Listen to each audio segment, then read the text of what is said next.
On January 29, 2025, at 8:47 p.m., the sky over the Potomac River, near Ronald Reagan Washington National Airport, witnessed one of the most devastating air tragedies in history. Two aircraft, a Bombardier CRJ700 passenger plane and a Sikorsky UH-60 Black Hawk military helicopter, collided in midair, resulting in the loss of all 67 people on board.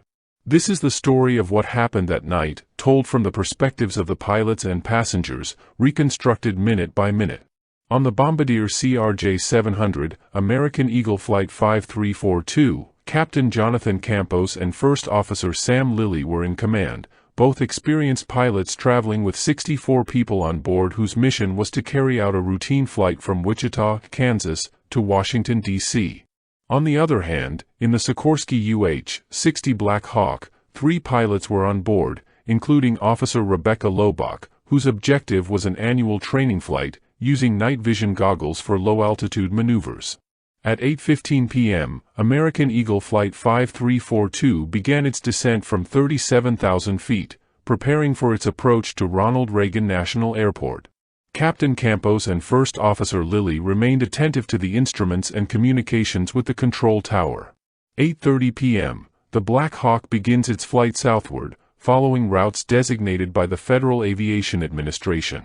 The crew, equipped with night vision goggles, focuses on maintaining the appropriate altitude and speed. 8:33 and 41 seconds p.m. The Black Hawk requests helicopter route 1 to 4, which is approved by the control tower.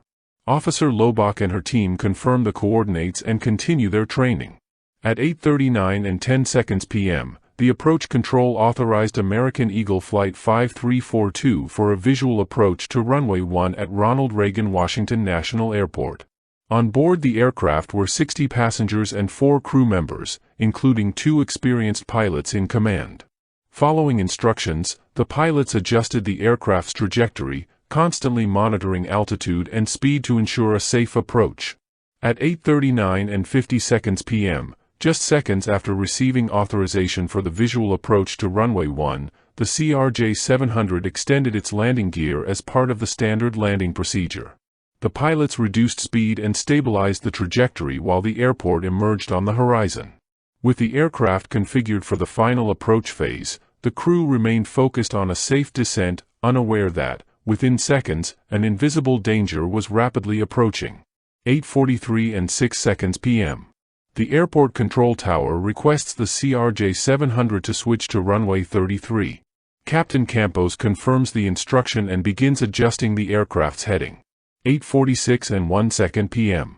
The tower informs the Black Hawk of the presence of the CRJ700 at 1,200 feet, turning toward runway 33. However, the helicopter's voice recorder suggests that the crew might not have received the part of the message about the plane's turn. 8:46 and 8 seconds p.m. The Black Hawk responds that they have the traffic in sight and request visual separation, which means the crew assumes responsibility for maintaining distance from other aircraft using only visual observation, which is approved by the tower. The helicopter crew trusts their ability to maintain a safe distance. 8:47 and 27 seconds p.m. The Black Hawk passes the southern tip of Haines Point, continuing its low-altitude route. 8:47 and 28 seconds p.m. The CRJ700 begins a left turn toward runway 33 at an altitude of 516 feet and a speed of 133 knots. Passengers near the right wing might have noticed moving lights in the darkness, corresponding to the helicopter. 8:47 and 39 seconds p.m.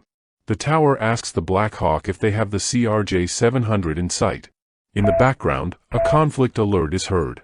8:47 and 41 seconds p.m. The CRJ700's traffic alert and collision avoidance system issues a warning. Captain Campos and First Officer Lilly have only seconds to react.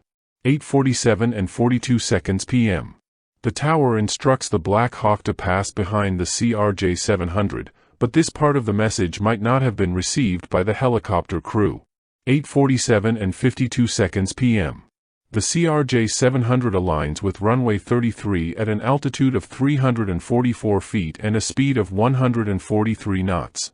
1 second before impact, the aircraft begins to increase its climb angle to about 9 degrees in a desperate attempt to avoid the collision. 8:47 and 53 seconds p.m. The impact is inevitable.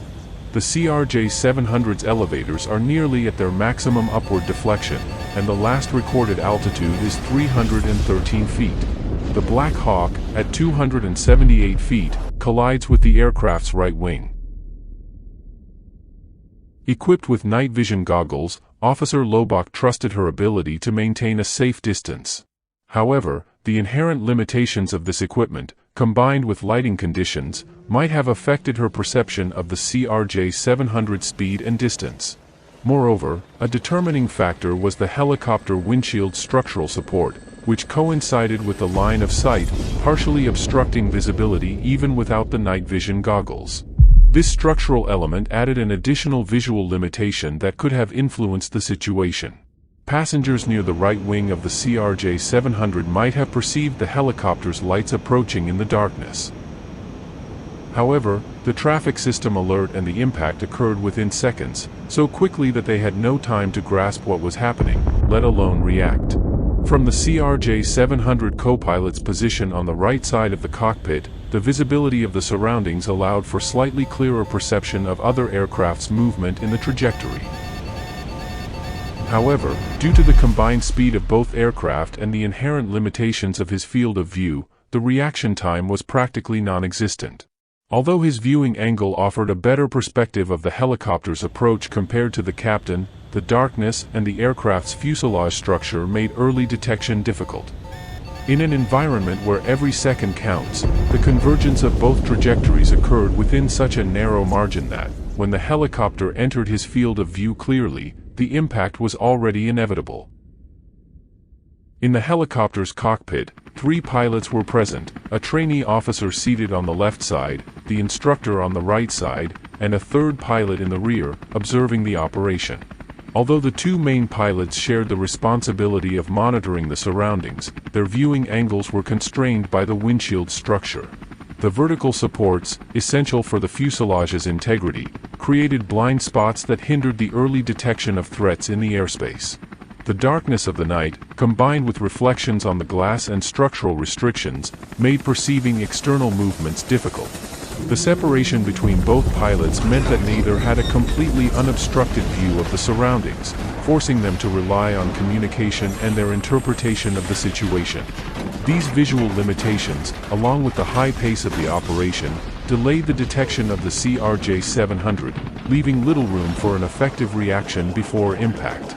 The impact occurred on the aircraft's right wing, causing an instant structural fracture. The kinetic energy of the collision, combined with the helicopter's main rotor's cutting force, triggered a chain reaction that led to an immediate explosion due to the impact and the fuel from both aircraft. The temperature at the ignition point exceeded 980 degrees Celsius, engulfing the CRJ700's fuselage in a fireball. The resulting shockwave spread at over 500 meters per second, generating lethal pressure for anyone within the immediate radius. The Black Hawk, losing its main rotor, entered an uncontrolled spiral due to the lack of lift and aerodynamic control. At this moment, gravity and inertia took over, causing the helicopter to crash into the waters of the Potomac River at an approximate speed of 150 knots, about 277 kilometers per hour. At that speed, the impact with the water's surface would have been extremely violent, as water, behaving as an incompressible fluid at high speeds, exerts a force similar to that of a solid, causing a sudden deceleration and catastrophic structural damage to the aircraft. This type of impact typically generates extreme G-forces, capable of exceeding the resistance limits of both the helicopter's structure and its occupants.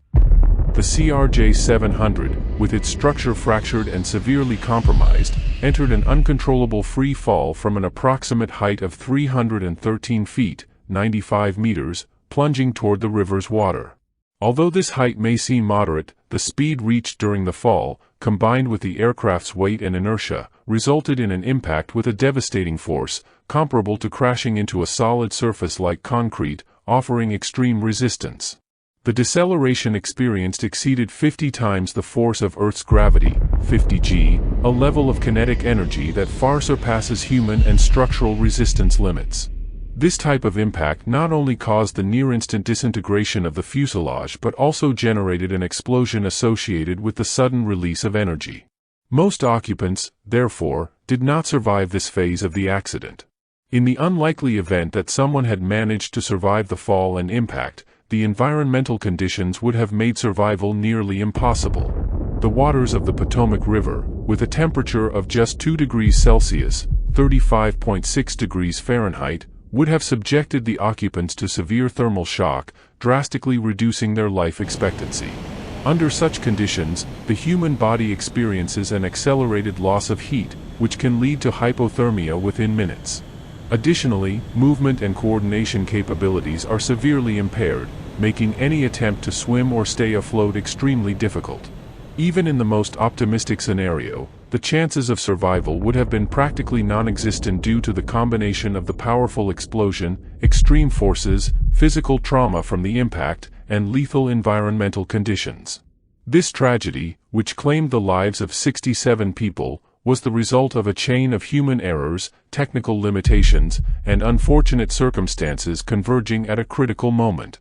The black box recordings and communications with air traffic control revealed the decisive moments leading to this fatal outcome, highlighting failures in coordination between aircraft, limitations in alert systems, and possible perception errors under stress and reduced visibility conditions. Moreover, this accident underscores an inherent risk in air traffic management, the possibility of aircraft simultaneously operating within the same approach or landing routes.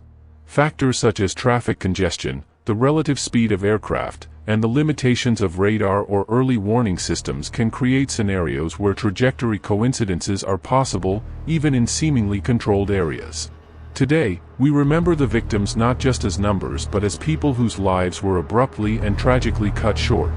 This accident serves as a grim reminder of the importance of precision, clear communication, and the constant evolution of aviation safety measures, with the firm purpose of preventing future tragedies and preserving lives.